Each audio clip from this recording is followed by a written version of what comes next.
Oh, this is absolutely magical. Welcome back up in the woods at Northern Woodcraft. Chris, I've just come off night shift, set of night shifts, so I'm tired. It's that point between Christmas and New Year when no one knows what to do with themselves. Right, too much, feeling stuffed. I think sometimes a lot of the time people can spend a lot of time indoors, which is rightly so. It's time spent with family and friends. And we've had a really good Christmas this year, and I hope everyone else has. So today I've just come up. I literally just want to come and have a sit down, make a brew, and relax for a couple of hours. Maybe watch the sun go down, sit by the river. You'll probably not see much jumping this time of the year.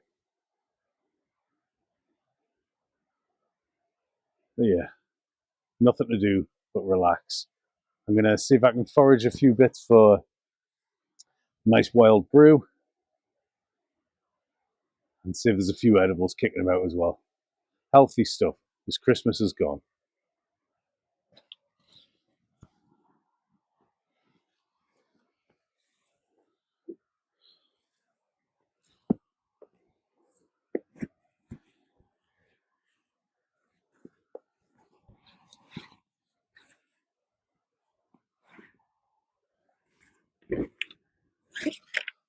Get a bit of firewood sorted.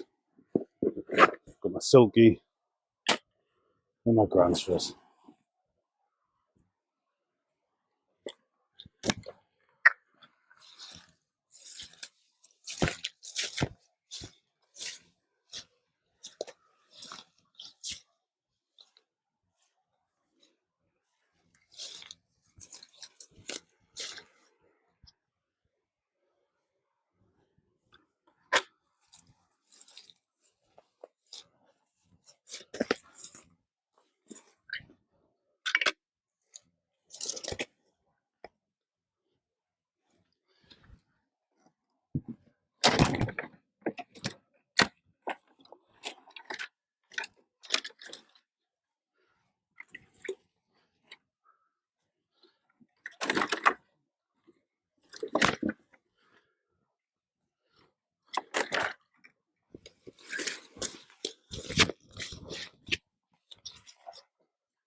Just looking at these tracks, these are clear, definitive roe deer tracks.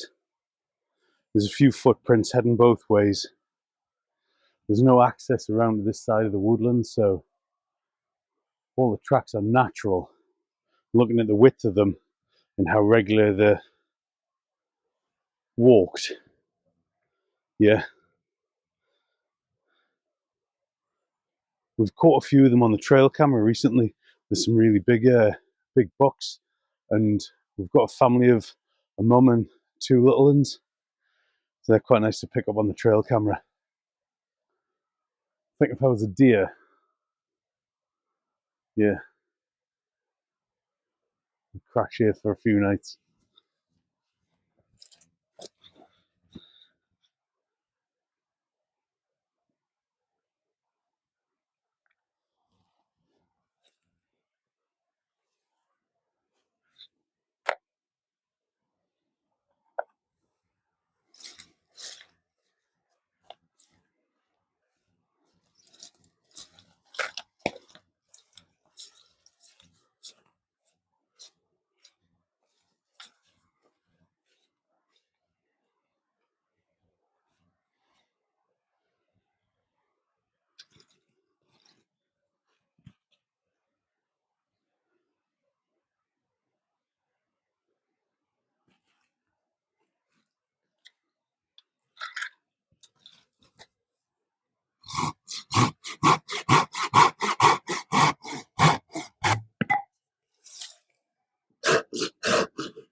Gathered all this rowan.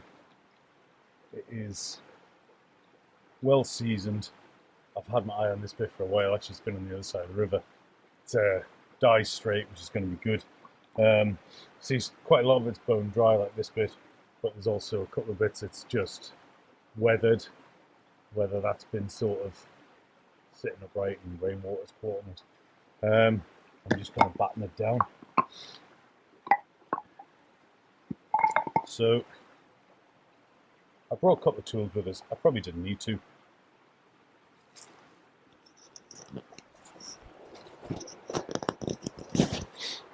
I've brought an axe just in case, but to be honest, most part of the time there's literally nothing I can't do without a saw, a good saw, and a proper fixed blade bushcraft knife just for processing.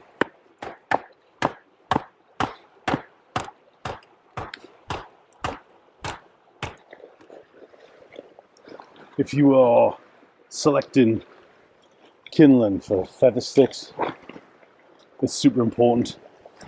Bits that are gnarly and frayed and don't have a straight grain through them, they're your sort of next tier of kindling.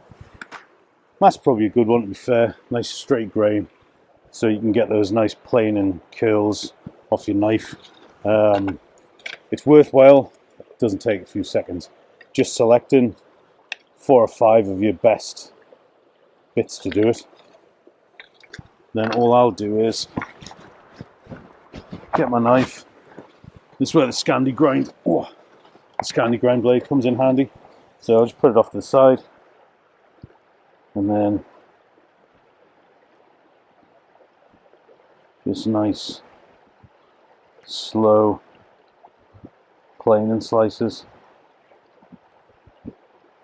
Your first couple of curls will always drop off. All you're doing is getting that straight edge, so don't worry about it.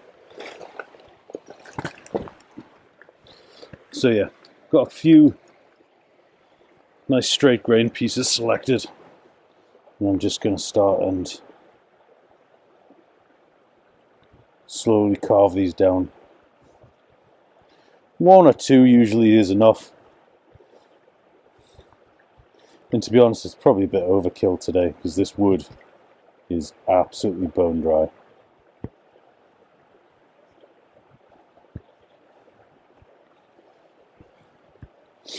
And this is therapeutic to do.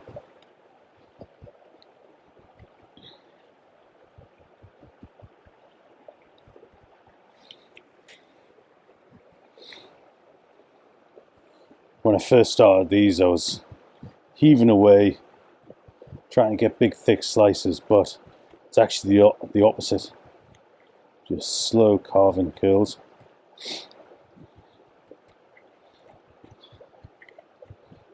Sometimes you get so thin, like the core bit of wood will snap off, but that's pretty much what you're looking for. If it does snap off, great. You've just got a little bud of tinder.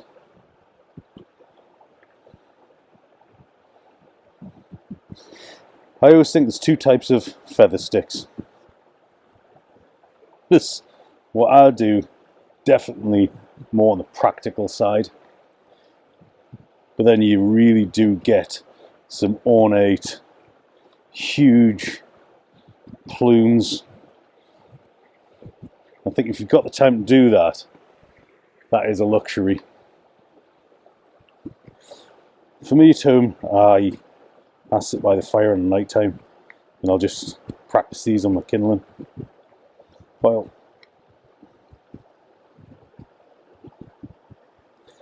that's enough. Everything's so dry up here today. I don't really need much more than that. And then I've got my tinder pouch, a few extra curls. Oh, okay, I can brew one.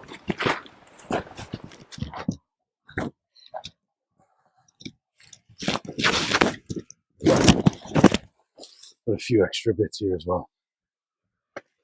Tinder pouch, just come out with pocket, so it's warm.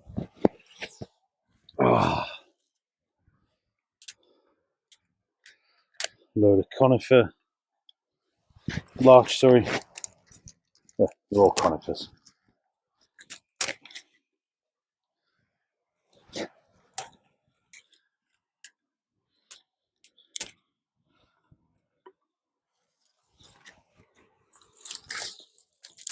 Oh. So yeah, we had a nice Christmas at home. That's a bit of root, so it's probably holding some water, so I'm going to get rid of that. We just had a chilled out day.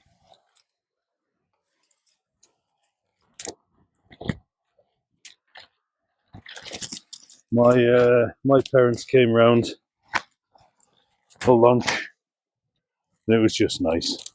I don't believe in creating a lot of stress over Christmas.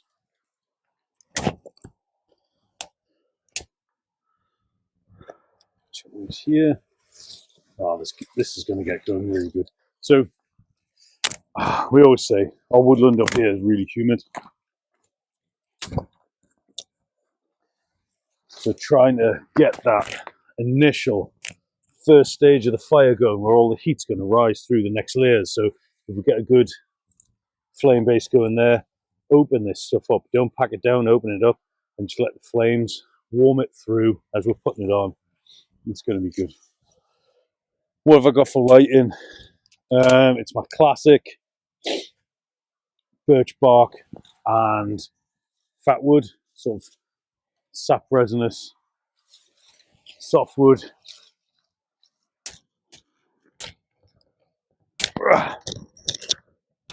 God, I've got a kettle at home. I don't know why I do this.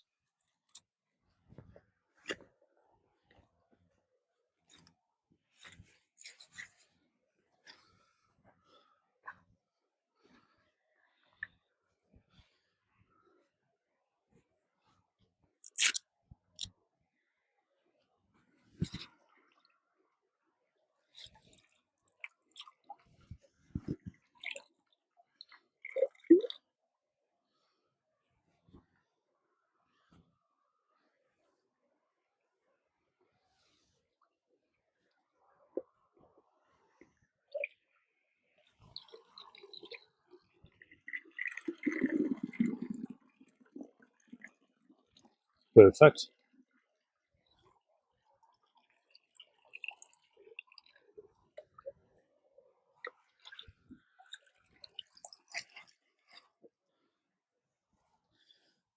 So yeah, as always, I've got my bushcraft knife, a nice square spine on it, and that quite easily scrapes a lot of the ferrocerium off the rod. That's good for that. What I'm also going to use it for is just drawing some of the fine powder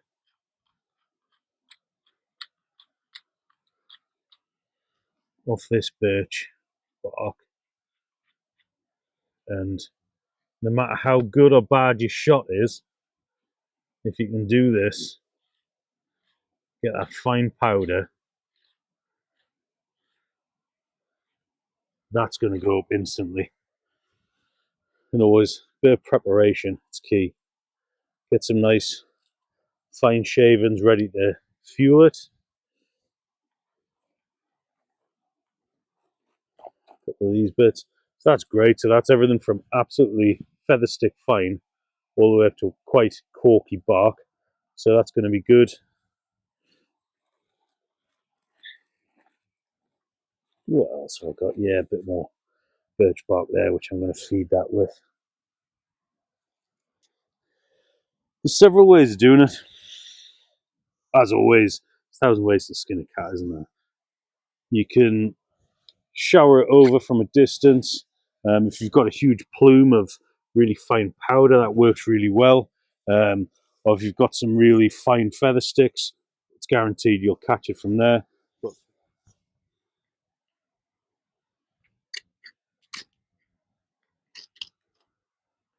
there we go.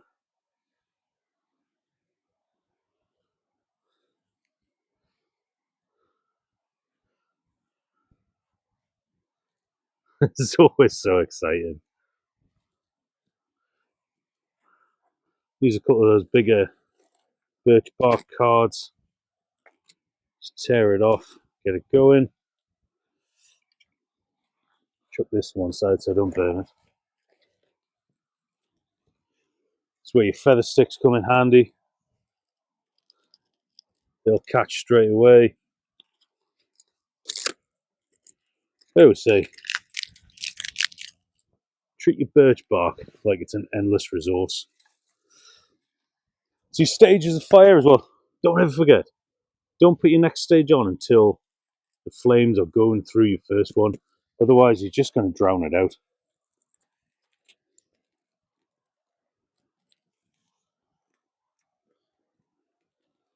Like that. Get that little waffle going. Our waffle. I've got my next clump ready. I'm not putting it on until the flames are starting to heat that first pile.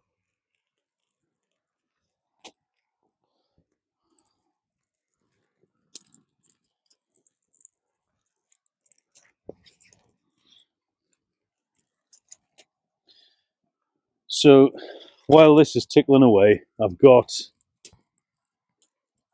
the millbank bag. It's flowing. That's doing really well. I'm only after half a litre or so.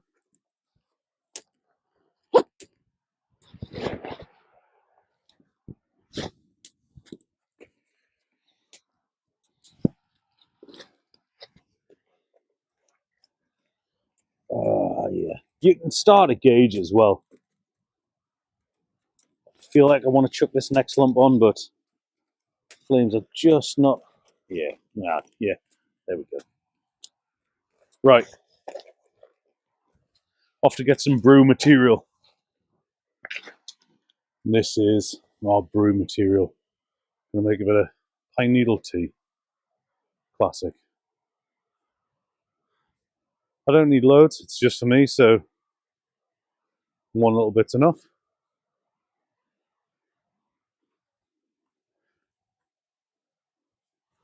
Not a great amount here, but definitely enough for 1 cup. A bit of lovely wood sorrel, oxalis. Wrong time of year for nettles, but definitely going to be enough vitamin C in this wood sorrel and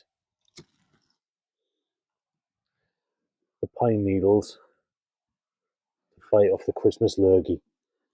That'll do for now.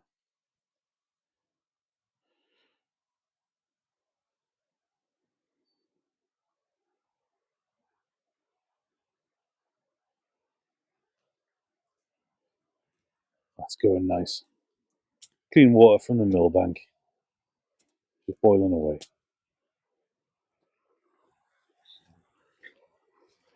I've been quietly watching the riverbank down here, and I'm hoping if I'm quiet enough, I'll be able to catch a little bit of food to go with my cup of tea. That'll be great. Sometimes when you just sit and watch the riverbank, see what's moving around, you can always find a little bit of nature.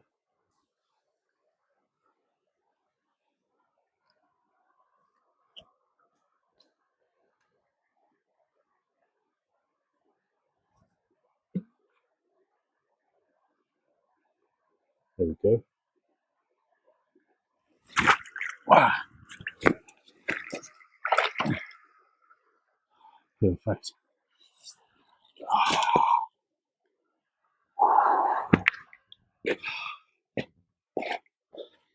That'll do.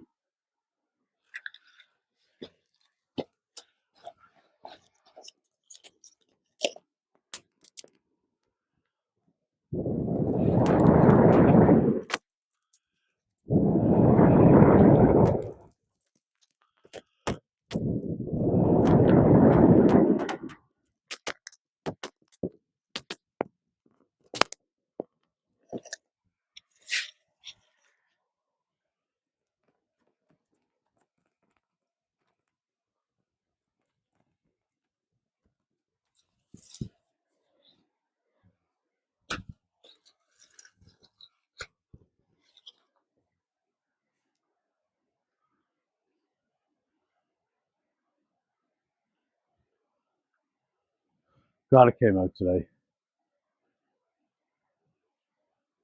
Days like this in December are hard to come by. Absolute peace and quiet. I've not seen anyone all day.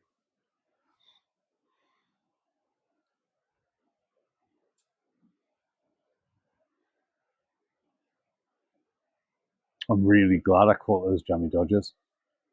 That's made my day. I've heard about them swimming upstream. I've never seen them.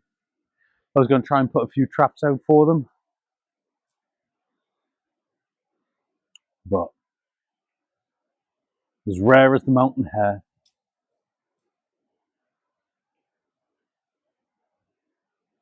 I'm going to wrap up soon. I'm off home. Quiet night. But yeah, just enjoy getting up here in the peace and quiet. It's that time of the year where Christmas is done and dusted. That sigh as you go to bed on Christmas Eve. That relief.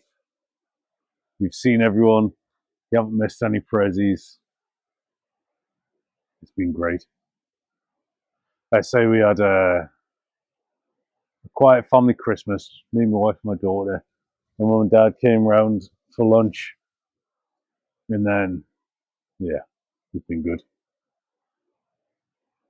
Went out for a walk on Boxing Day, Christmas Eve, just an impromptu one, and got about half a kilo of grey oyster mushrooms, which was a mad bonus. So we had those on. I think we just planned on having some like cold meat in that on Christmas Eve. We ended up having my wife make some amazing sourdough, some griddled sourdough, some sautéed wild mushrooms with asparagus, and I think we had a glass of white wine. It was good.